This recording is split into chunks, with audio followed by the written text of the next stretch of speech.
And the last Too much one. fabric. All right, so we had Drake versus Meek Mill. A lot of people were tweeting that to me. We kind of know the outcome of that. But if Drake and Kendrick Lamar got in a rap battle, who do you think would win? Got to go with Kendrick. I'm just saying. I think Drake is an outstanding entertainer, but Kendrick, his lyrics, his last album was outstanding. Excellent, all right. Best album, I think, last year. Thanks so much for your time, Mr. President. Excellent. Appreciate you. Thank you so much. This was a prediction that was made back in 2016. Now, we have to remember this was also when Kendrick Lamar released To Pimp a Butterfly, arguably his best album.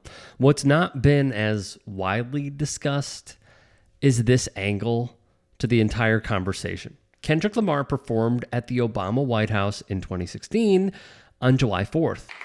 Just because it's a job of a father to embarrass his daughters, I've got one last job. It just so happens that we celebrate our country's birthday on the same day that we celebrate my oldest daughter's birthday. So, just a quick happy birthday for Malia. Happy birthday to you. Happy birthday to you. Happy birthday, dear Malia. Happy birthday to you. Thank you, everybody. God bless you. God bless America. And he would help sing Happy Birthday to one of Obama's children. Kendrick Lamar is an artist that has really carved his own path as a political maverick, but also as this person who's bringing a particular sound to hip hop. The last album, To Pimp a Butterfly, Obama called it one of his favorites, and it's heavily inspired by jazz. It's heavily inspired by a lot of sounds you don't often hear on a hip hop album. And Kendrick Lamar is so brave in all of the things that he mentions and states, and the fact that he chose the particular playlist that he chose for that barbecue. He didn't play To Pimp a Butterfly. So he did at the White House. He didn't play To Pimp a Butterfly. He chose other songs because that one's so political. Right. So he chose particular songs from the album, but he didn't necessarily censor all of the politics outside of those songs, right? And so I think him being there, his presence physically, but also symbolically in terms of what it means, it's really important. I think Obama has opened the door for an inclusion of hip-hop in a way that no other president has in the past. And the particular hip-hop that he seems interested in is a political one. It's a one that speaks to a particular type of future that our youth generation is looking for. Well put by Amanda Paris here.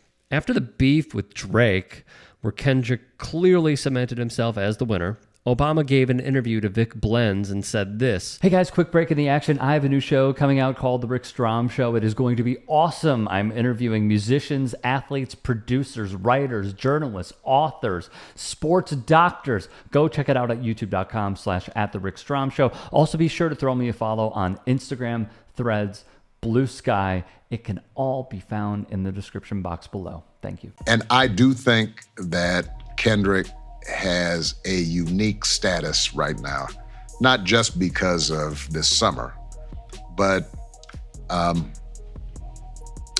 he's not just gifted. He's serious about the message he tries to. He digs into himself.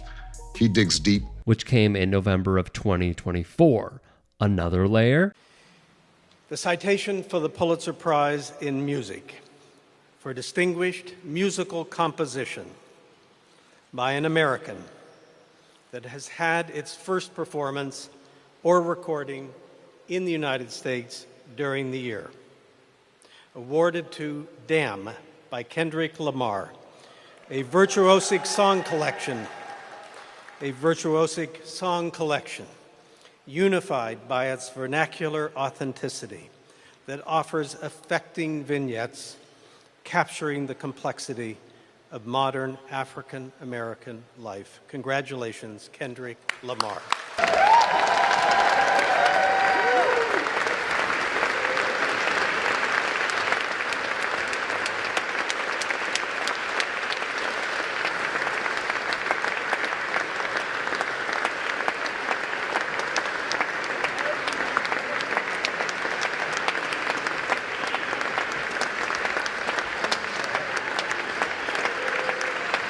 There's a lot to get to here. First, via the Economic Times, while the public beef between Drake and Kendrick has only intensified, Obama's early support for Kendrick seems to have aged like fine wine. It certainly has. As fans continue to dissect it, one thing is certain.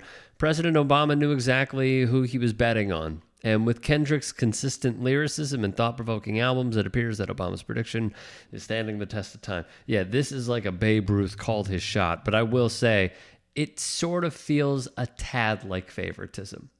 Is there truth in what he said? No doubt.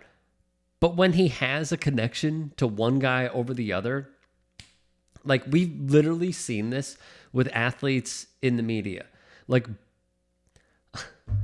Bart Scott with the Jets, Mike Greenberg with the Jets, not that he's a former athlete. JJ Redick wouldn't talk bad about certain players because he had a close connection to them. So in ways, he was a really good analyst, and in others, he was showing his favoritism. But let's call it a buck. All right. Let's be really, really real about this. In the comparison of Drake and I'm muting my phone. In the comparison of Drake and Kendrick, Kendrick is in the Hall of Fame and Drake is in the minors. Drake is a singer. He's a pop artist. Kendrick is a lyricist. Everything that Kendrick touches with his pen is gold. One of them wants to put you through the matrix to try and figure out his meanings. The other feels like you are crying in the shower and the water's ice cold. The thing that stands out to me about the beef is how bad Drake performed. Bad. The second thing that stands out to me is considering what we have seen from Kendrick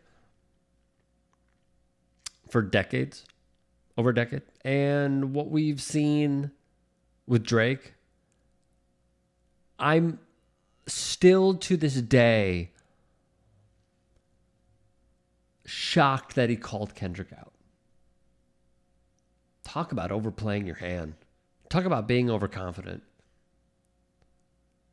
I mean, he said the only person that checks up on him is 21 Savage. And he wrote him in a song saying that he has love for him on Valentine's Day.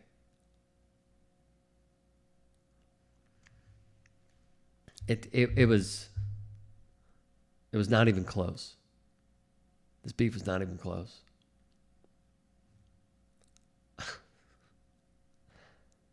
There's something to be said about the ego.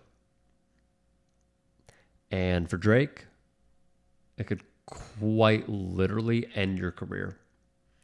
Because the amount of fans that he has, or lack thereof, because of what we have seen between these two, leads me to believe that he just isn't coming back from this. If you can and are willing, please become a paid member here at TYT Sports.